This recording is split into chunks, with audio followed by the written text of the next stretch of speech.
Beautiful day in South Carolina, and we are going scuba diving.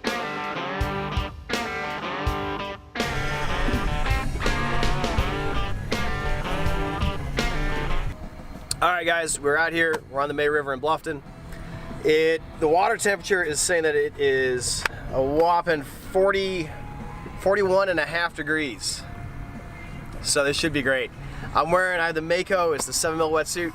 And so once I put the top on, really from here to here, I'm gonna have 14 millimeters of hopefully warmth.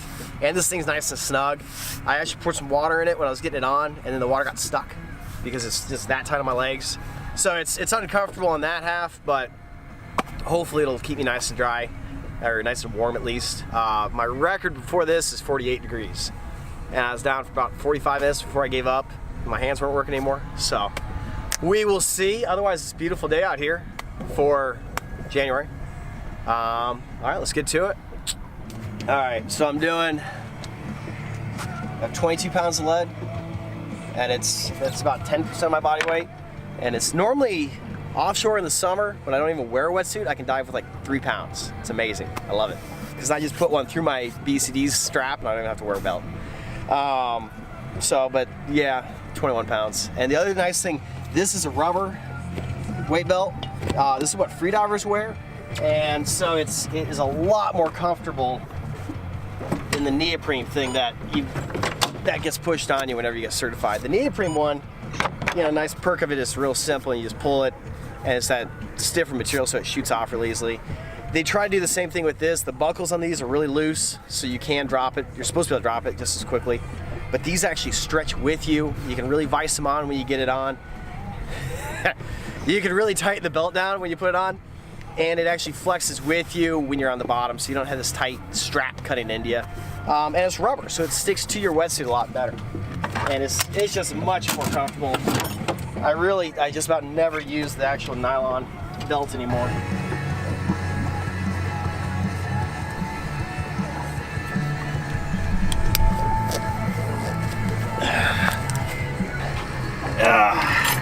And the old important thing is always to put your belt up last.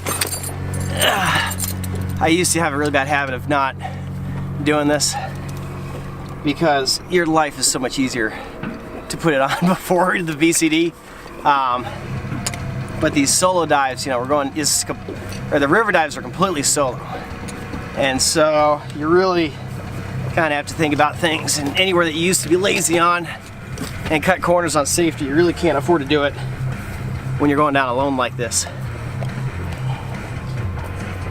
All right, well, I'm all set up. Did my buddy check, I got my air turned on, I got my little catch bag, everything's pretty ready. Just need to put on this helmet, and I have to do this second to last because I have to have my fingertips to get this thing. This is just a cheap airsoft helmet. I thought about buying like a kind of like a whitewater rafting helmet for this also. Thought that might work better, but this is really cheap, and it was just a good way to test out the idea. So, but you get it on. I have my GoPro camera right here. Got my light, and I can adjust it up and down. And then this is the battery pack for it. It takes those huge lithium-ion batteries, but it lasts for a good 10 hours of light without any worries. So I'm pretty happy with it. All right. This is like the point when you get ready to dive and you start getting really hot and you have all this uncomfortable gear on and you're putting more uncomfortable gear on and you feel like you're going into outer space and you're just dying to get in the freaking water, except the water's 42 degrees. And I was actually thinking it'd be 45. I was wrong.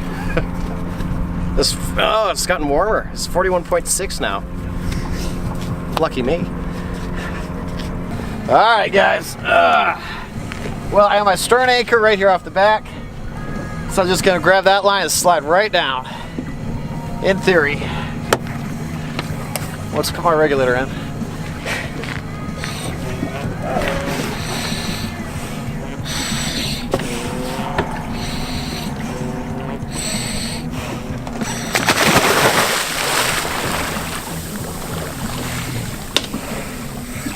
Oh, it's so cold. It's in my ear. Oh, it's just in my right ear. It's not the left. Somehow that makes it worse. It's all down in my chest where I had to cut the hood off. So that kind of sucks. Oh.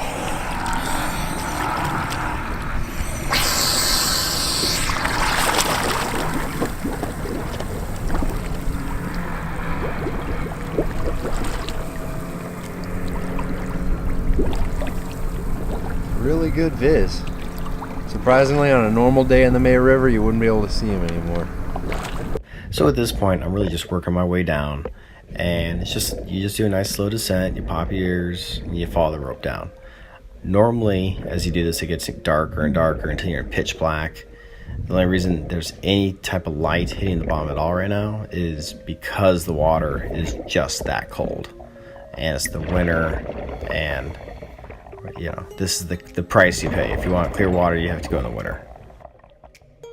And you can see everything here is really just kind of a beach sand material. It's just these dunes. And right here, this is a big drop off. This is exactly what I was looking for. So I slide down this, I have to kind of fight the current. And when I hit the bottom, this is exactly what you want to see. This is what we call a hard pan. This is the hard stone bottom of what used to be the ocean 20 million years ago. And this river has finally eroded down to that point. And this is where you get a collection of this gravel and rocks and all these bones. And the bones are from whales and mammals, and there are vertebrae, and there's teeth.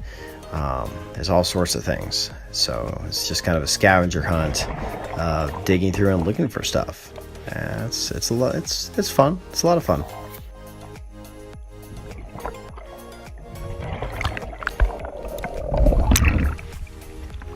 That's the spot. Can't feel my feet. Oh, it's so cold. Your bottom temp worse? I couldn't tell. Whew. I just had to get out of that water. Oh, I can't feel my feet. Okay. Well, that was a good dive. The visibility was great.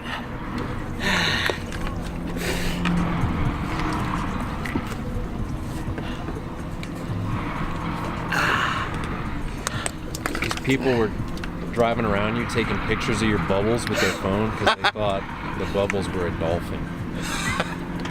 I picked this flag up and I'm waving it. They're right here over top of you doing circles around your bubbles. Waiting for a dolphin to come up.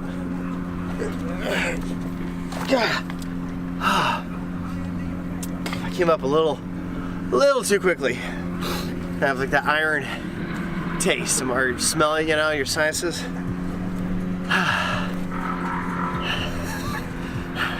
Well, that was exceedingly cold, but it was fun. So I only had to go a little further forward from where we anchored. Beautiful area. But I think this area's been really well known for probably 20 years, and so it's picked pretty well clean. And the one decent tooth I found was buried in the sand. It was really just luck of me digging around with my fingertips that I even felt it. So I'll show you. That's the one decent guy I got. So not great, but it's in good shape. And I got some cool whale vertebrae and some smaller teeth. So yeah. Now we're gonna get on dry land and defrost my feet. All right, back home. First thing I had to do is take a shower, defrost my feet.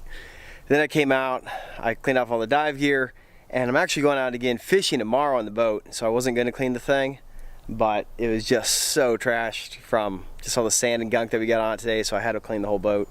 Real quick though, I'm just gonna show you my little finds from today. Not too much. I've certainly done better, but for 30 minutes, you know, and the area that I was at is really well known around here. It's probably been people have been diving this one area for, I don't know, 20 years, so it's pretty well cleaned out. So, but I'll show you here. So this is just a vertebrae off of some kind of whale. I'm assuming it's too big to be a dolphin's. This This is my prize find of the day, is that guy. I got 4 little teeth. This is a half of a much larger vertebrae, and I thought this was neat. See the shape there? You know, something like that. I don't know. I'm sure I have a tooth that'll fit that, and I can clean out that vertebrae. That might be a neat little way to display it. This looks like petrified wood. There's a ton of this stuff on the bottom. You can see the grains right there from what used to be wood. So, pretty neat. This, I'm really not sure what it is. It's quite heavy though, so I mean, it used to be a bone. I think it's broken. I don't know. So, yeah.